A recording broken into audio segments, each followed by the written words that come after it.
Hi, my name is Janice. I attend New York University and I'm a section contributor for Blend. I'm just live today to talk about microaggressions as the microaggressions I face as an Asian American and just feeling like a perpetual foreigner in the country that I personally call home. And yeah, I think it's important to talk about this because it's sort of like disillusionment that's part of our narratives. And so I just wanted to take the time to do a live session on this. So Asian Americans are considered the model minority, which gives us privilege, right? But we're also rendered invisible because of that status. And I think because we're considered a model minority, we're not recognized as a true minority that undergoes discrimination based on race. So yeah, I just wanted to maybe share like a few stories and just how I feel about all of this. So just some background. I grew up in Southern California and I was born and raised there. I've never been to Asia. I've never left the contiguous United States. And I also attended a high school that was actually 50% Asian or something like that. So it was like a pretty homogenous community. So I've only actually started facing sort of microaggressions after I moved to New York City for school. And I guess like one story that really stands out to me whenever I think about this is I went to a museum by myself one time and the security guard was like cracking a joke with me and I was like, haha, like I laughed. It was like funny and like a little awkward.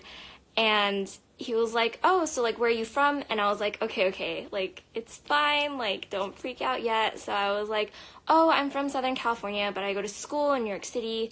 And he was like, oh, cool.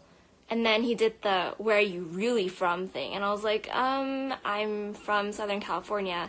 And then he was like, what's your nationality? And I was like, I'm American.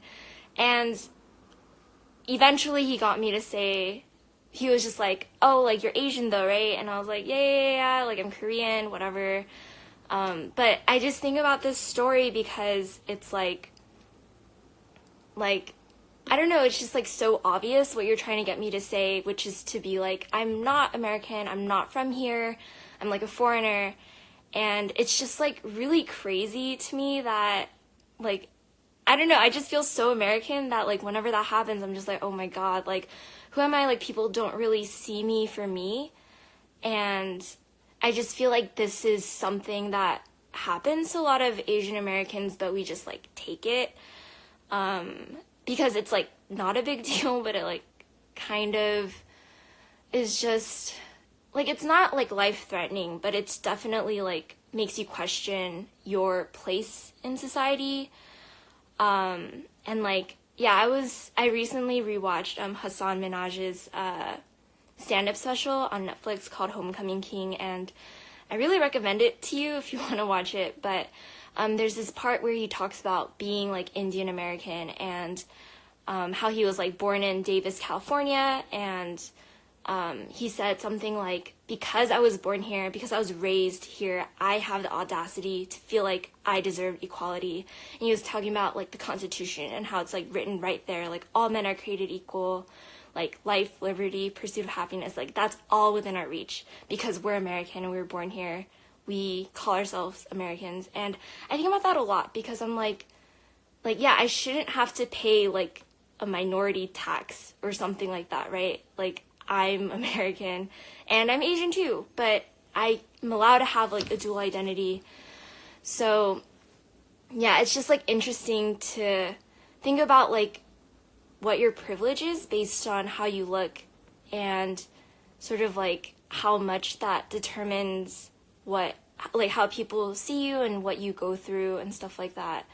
And something that I personally like think about a lot as well is just like intention versus outcome. Because it's like, I don't think when people are like, oh my gosh, like where are you from, that they're like trying to alienate me and like make me feel like a foreigner or whatever. But like that's the outcome, right? So like, it's just hard to, like, think about, like, okay, so this is this person's intention, but this is how I feel. And I honestly, like, still don't know how to, like, handle it when people ask me that. And I just feel like I have to, like, put on a front that I'm, like, so American, and I have to, like, disown, like, all the Asian parts of me in order to be considered that way.